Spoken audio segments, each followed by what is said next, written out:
Now on today's video, I'm going to try to share some good basic information about motorcycle tires, most of which actually, is about the hardness of the rubber and what affects the hardness of the rubber, and what you can do to pick the right tires for your motorcycle, whether it's a sport bike, not a race bike. I don't cover anything in this video that's going to be relating to race bikes. For that, I would always recommend going to Dave Moss, the Dave Moss channel on YouTube. He's got the best information I found for that. This is about street bike ownership and wanting to get a basic understanding of rubber hardness, how rubber ages and gets harder, how temperature affects rubber hardness, and to do that we need a durometer. And in this case, this is a $29 tool, and I happen to be doing it on a really cold day. I thought it was about 50 degrees, and it turned out it was in the mid-40s. So a lot of these readings would be harder than they would be if you were in a warmer climate. But a lot of things affect the choice of tires, and a durometer can help you compare one tire to another, or actually one part of a tire to another part of the tire. It's interesting information. It may be something you can find useful, I hope, and I've tried to make it easy to understand. So the objective of this video, I got a brand new durometer. It's a gauge that measures rubber hardness, and I'm going to try to share what the information I know. This is going to be basic 101 information, no high-tech stuff. If you want to know about race tires, you can go to the channel Dave Moss. Dave Moss has very informative information. This is going to be about street bike tires. Tires most people would choose to ride on the street, and I hope I'm able to share the information I've learned over 50 years of riding motorcycles. So this is basic 101 information about tires. Most modern high-performance tires are two compound. They're a hard rubber in the middle, a soft rubber at the edge, so that you get longer wear from the middle and better edge grip. That's how most tires that I would be using on my collection of 9 motorcycles. I have 7 registered. They pretty much all have similar tires, but all are just a little different. And by having a durometer, I can tell a lot about their condition.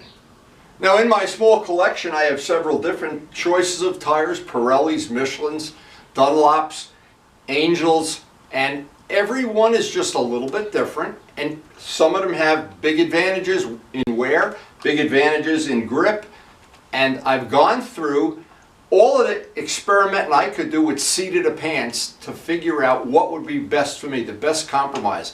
Now my compromise is based on I have to ride 40, sometimes even more, 40 miles from my house to get to the area that I like to do my rides in, and the rides are all on my channel. You can look them up. But basically, if you're on a racetrack, that's not a consideration. You don't care about wear, you care about grip. And I said the Dave Moss channel has some really good information, but my track days are over. I'm 75 years old, but I've got a lot of experience to share, and I hope I'm able to share some of it on this video. So let me unbox this and let's see what the new one looks like. The old one had a dial. It wore out as time went by. It probably was 20 years old. This one is brand new. It's digital. I've kind of upgraded into the 20th century. And by the way, these are about 29 bucks from Amazon. There are some that are 50. I think there was a few that were 19. I took the middle of the road one, and I'll do an unboxing and show what you get for your $29. Now I always have a habit whenever I get a new tool or a new product, I try to share the good and the bad on my channel, of course, whether I get a tool from Harbor Freight or something like this gauge, which is a very useful tool when you want to know more about tires. And again, there's a lot to know.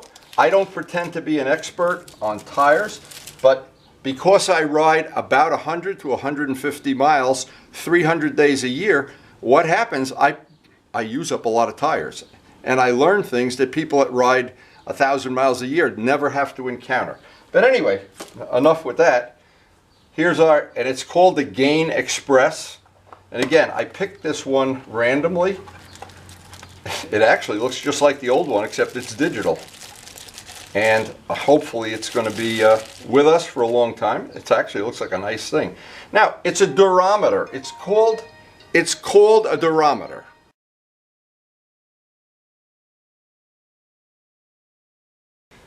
So this is an interesting thing to start our little demo.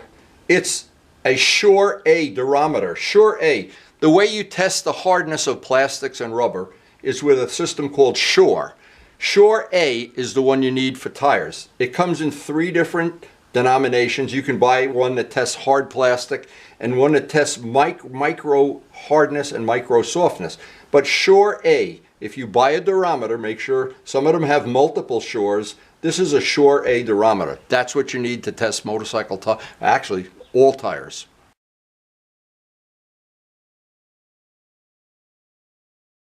So of course the first thing is you have to put the battery in, and the directions show you how to do that. So we'll get that batteried up and start testing some tires. So a nice little quality touch is, and again, I haven't used it yet, so I don't know how this is going to play out.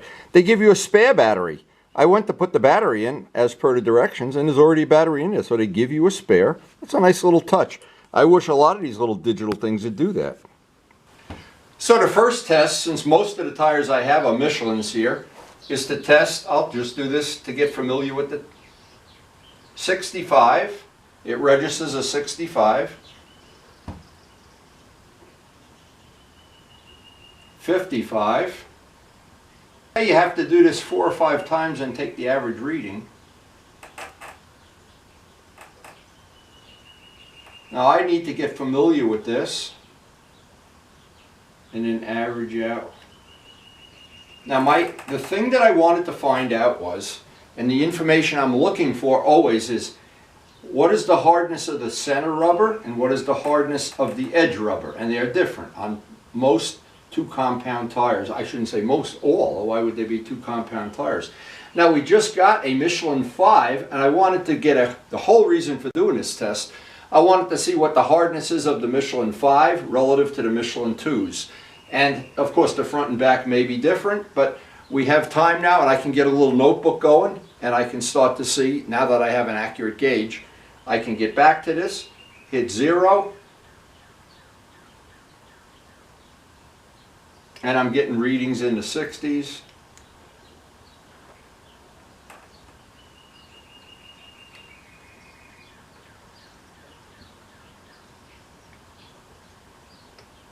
Now again, if you had race tires, you would have a whole different scenario. I've seen the thing for race car tires that they do this, they roll it onto the tire, but I don't think it makes any difference. I'm getting the same reading whether I roll it or press it in, and the directions say to press it in. So I'm in the mid 60s.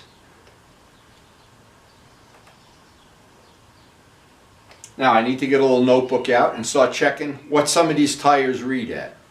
Now what will happen is, and it's good information to know, and this is critical information, if I go out and take this tire for a ride and get it warm, or if I put it out in a 90-degree sunny day, it's going to get a lot softer. It's cold out in the garage now, so these are going to get relatively hard readings. But I don't care about the reading. All I want to compare is, at these tires are all basically the same temperature, which are the softer, which are the harder, and how much softer does the tire get at the edge than in the middle. So that's basically what I'll be able to do with this for each one of the bikes here. Now this is a Sport Max, and this is the tire that came with the bike. And this is significantly softer than the Michelin 2. This one is reading in the 50s, 58. So I'm getting just a general feeling that this might be a softer tire. Now this has it's got 6,000 on it, and it looks like it's wearing fine. I would expect that's normal wear and tear. Maybe I'll get another 1,000 out of it, but it's a sport bike tire. A touring tire would be much harder rubber, and the compromise would be we'll lose a little bit of the grip, but we'll gain some mileage. Now here's something I didn't expect. The Michelin Commander, this is a brand new tire, I've never even ridden this, is pretty much the same as the Michelin 2. The hardness is very close, within 1 number. That surprises me. I thought this would be a much harder rubber. Now here's something that's hard to believe. This is much harder. These are Sport Demon. Now the trouble I've had with Sport Demons, they really are good. This is registering in the mid 70s. Let's see what it is out at the edge.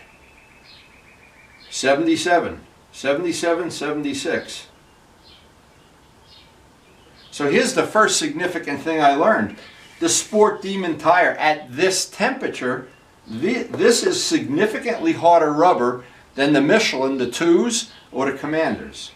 I did not, to be honest, I didn't expect that. Now this is funny. This is a Bridgestone. The Bridgestone is even harder. Holy mackerel. It's in the 70s. 75, wow. So this is the hardest tire I have, is the Bridgestone. Now, that really doesn't mean much. The reason it doesn't mean much is the hardness is only one test. What happens with tires as they get warmer, they get grippier. And it's very sophisticated technology. So that what happens, a good example is race bike tires, real race bike slicks. If you go out on the road and they're cold, you're going for a ride in a ditch. They have to be at operating temperature. So these rubber compounds are made to work at street bike temperatures. So it could be that this, when it warms up, again, it's very sophisticated technology, but I like to know, right at the beginning, I like to know, I'm in the 70s, baby. And so is that. So I'm getting some good basic information. I'm not sure what I can do with it other than, in fact, record it, make a little logbook, and read them and weep. So the initial thing with this bike, to set people that might be new to this channel, I bought this bike 6,000 miles ago. It's about 6 months old. I'm putting 1,000 miles a month average on a bike. And the first tire, 3,500 miles on a Dunlop, it got a flat. 1,500 miles on a Michelin 2, it went flat. So I tried, this is a more expensive tire. The Michelin 5 is about $60 more than a Michelin 2. So, oh, we're soft. This is in the 50s. This is much softer than a Michelin 2. Now out at the edge here, and in fact, I haven't even scuffed the edges of these in yet. Wow, this is one soft tire relative to a Michelin 2. Holy mackerel. This is in the 50s. It's actually 58. Okay, that's the reading for the Michelin. 54, that's the lowest. So I have to think. Now, I don't know what the trick is, because we're measuring these things when they're really cold. I'm going to take the gauge out when they're hot. But I know the Michelin 2s come out in the mid-60s. This is in the mid-50s. So that's really something. That's a significant difference. I can also tell by the way this is wearing as a street tire. I can rub my finger on this and pick out pieces of the tire. So I know it's a relatively soft tire. But all the people I've asked about the Michelin 5 say they're getting great mileage, even on a heavy like the BMW sport bikes. So I don't know. We got to think this through. And out at the edge, of course, it's even softer. So, well, it'll be interesting to see. Now, we're doing this all with cold tires. It'll be interesting to see. Once these tires warm up, I know that number is going to drop into the 40s. And the Michelin 2s are all coming in between 62 and 64. So at cold temperature, that Michelin 5 is a softer tire. Boy, I would. So the way this works, I have a logbook for every time I replace a tire. And I do all my own tire replacements. And so I always know, in fact, I'm going to put a new tire on a GS very soon. I already have the tire mounted. I have to just switch the wheel. But I do, and I keep the data on everything. So I can record it for my own use and for whatever use I possibly have. Now, I would have not guessed this tire is in the 70s. This is I didn't even do the back one yet. But the Bridgestones are hard rubber when the rubber's cold. Readings are all going to change. I'm sure they are. Once it warms up, temperature affects the hardness of the rubber. Two things affect it, temperature and age. So again, I'm checking a Pirelli Angel on the R1. It's in the low 60s. This is relatively hard rubber. But the only one that's in the 50s is that Michelin 5. Maybe that's why all the sport bike guys like those tires. Now, I don't know how long they're going to last. I have no idea. I will report on my channel if I don't get a reasonable amount of mileage, because those tires they are definitely more expensive. So the data we have here, here's a good example. There's a Michelin 2 on that bike. That's exactly the same size as this one. That tire is roughly $150. This is roughly 215. So if we get either more grip, which we probably will, considering that's a much softer tire than the Michelin 2s, that information is good to know, because as an example would be, if I get 3,000 miles on that tire and 2,500 on this, then I got to think, is it worth that extra $70, $60, $70? So the durometer lets me make an educated decision. But of course, in the end, it's all in the eye of the beholder anyway. And on a bike like the GS, where I go for a lot of long rides, those Michelin Commander tires, they really last. I've gotten 8,000–9,000 out of a set of them, and I've got brand new ones. The new one's coming out on that within the next week. So I would not want to put on a touring bike some real soft, mushy tires. And none of this relates to track days. My track days are over, my racing days are over. But what's important to me now is having good grip and as good mileage as I possibly can get at a reasonable price. And the durometer will help me maximize that. And I'll be able to check other people's tires. I can check your tire anytime you want. And I keep a couple of spare tires around. In fact, I have a Michelin 3 up there. I ought to see what the Michelin 3 is, just so I can compare this kind of information. Because with 9 motorcycles, well, 7 really registered, there's always something to learn about tires. Now, the rear Sport Demon registered a 71, relatively hard rubber, even at the edge. So, I don't know. But there's a lot to learn with tires, that's for sure. And the Michelin 3 that I have is basically in the mid-60s too. So, these are all the things you learn when you have a durometer.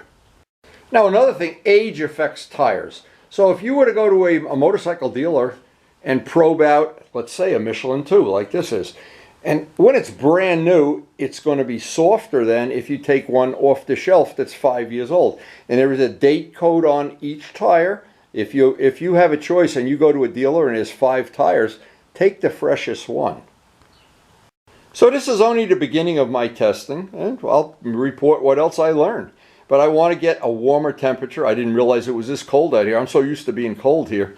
But at this temperature, everything is going to be hotter than it really is on a 90-degree day. But one of the things I'll be able to do is measure this in the garage, and I know this will work fine because I have a digital thermometer too. I can measure it in the garage here, where it's usually in the summer 70 degrees. Then go out on a ride and do some riding and get the tire up over 100 degrees, which is very easy, and then see how much it's softened up. Again, most people don't even need to know this. Most people don't care. And that's why I do the test, because I want to know. So here's something else I learned. It's colder out here than I thought it was. It's 45 degrees. I thought it was in the 50s. So we're probably getting all of the readings we're getting. As soon as these tires, even if on a cold day you ride them, you could take your glove off and feel, if you're riding hard, the tires do get a lot warmer than ambient. But that's something, I didn't realize we were that cold out here. But we're getting good basic information. And it's really not how soft it is as a number. I want to know as a number compared to the other one. I don't need to know if they're both 70 or both 50. I need to know which is the harder, which is the softer. That's the kind of information I'll be starting to gather as of today. So the combination of these two gauges is a laser temperature gauge and a durometer. I'll be able to know on a hot day how soft those tires get, how much softer they get at the edge. And again, none of this is scientific. This is just for my own personal information. But I thought I would share that information with you. And if you have any interest in spending 20 or 30 bucks on a durometer gauge, you need to get the Shore A1. The A1 has a needle. The ones for checking various things have different attachments here and different springs. But it's really in the eye of the beholder here, because the temperature, I thought it was 50 degrees. I guess I'm turning into a polar bear or something. But if you know that there's a relationship between the temperature and how soft the tire is going to get. Because I remember even on track day, running over, jumping off the bike and putting my hand on a tire, and you almost couldn't touch it. And it'd be melting off the edges and stuff. And I wondered, well, I never bothered to check it. And my old, and this is a good piece of information, the old durometer with the gauge, it goes 0 to 100. That needle used to move around like crazy. This one has a hold button and you just do your test, hit hold, and you can, it's just a lot easier to use. This is definitely, for my purposes, this is well worth the little extra money. So this is what I'm going to do, is just keep this in my tank bag. I always have the tank bag with the radar detector with me. And if you're out on a ride and you want to check your tire hardness, just ask and be glad to do it for you, or you can do it yourself. Now, just because we're sharing tire information, and because I've bought a lot of tires and worn a lot out, I think this is good information. I've watched several videos on YouTube from the manufacturers, and the Michelin one is probably the best that I've learned from.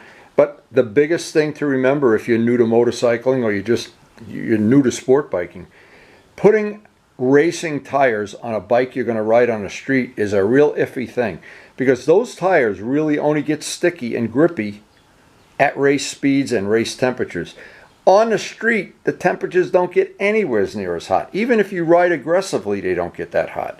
So what happens is these tires, and especially Michelin 2s and I think Michelin 5s, they're made to be the stickiest in that range. And that is important to understand, the range that you'll be using them in. And if you went out to a real race bike, if you go to a track day and somebody pulls in, put your hand on the tire. It's why they have tire warmers, because the tires, they don't want to go out on the track with cold tires. Well, think about it. What does that tell you? Now, we don't use tire warmers, and these tires operate in the normal temperature. And if you want a little gauge on what my riding technique and style is, my channel has unlimited videos of trips we've been on and things we've done and multiple bike rides and whatever. But the real purpose of my channel is to share information in a friendly way that's easy to understand, not make it too complicated. Hopefully I've done that, and hopefully there's some information on this video that you can use. So I hope you have enjoyed it, and as a tradition that I always do at the end of all my videos, I thank the healthcare workers. Guys, thank you so much. I really appreciate it. And if you have enjoyed this video, check out the other ones on my channel. There's over 2,000 of them out there now. And again, thanks so much for watching. So we do try to post up some video almost every day on our channel. If you're new to the channel, you might want to check out any of the other subject matter, from mounting tires, working on motorcycles, painting motorcycles, whatever. And of course the rides. And if you enjoy riding along in northern New Jersey, southern New York, some of the back roads are really, really nice all year long. We try to ride all year long. Sometimes we get a month or two where it's really unrideable, but not that much. I always thought we get to ride between 280 and 300 days a year. And because of my being retired, and at this point in my life, I pretty much get to do 100, 150 miles a day. And that's instead of joining a gym or instead of having a diet. I'm highly motivated. But anyway, I hope you did enjoy the video. And again, it's useful. I try to make the information useful and easy to understand. I enjoy riding. I enjoy working on the bikes. I enjoy editing the video. And most of all, thanks so much for watching.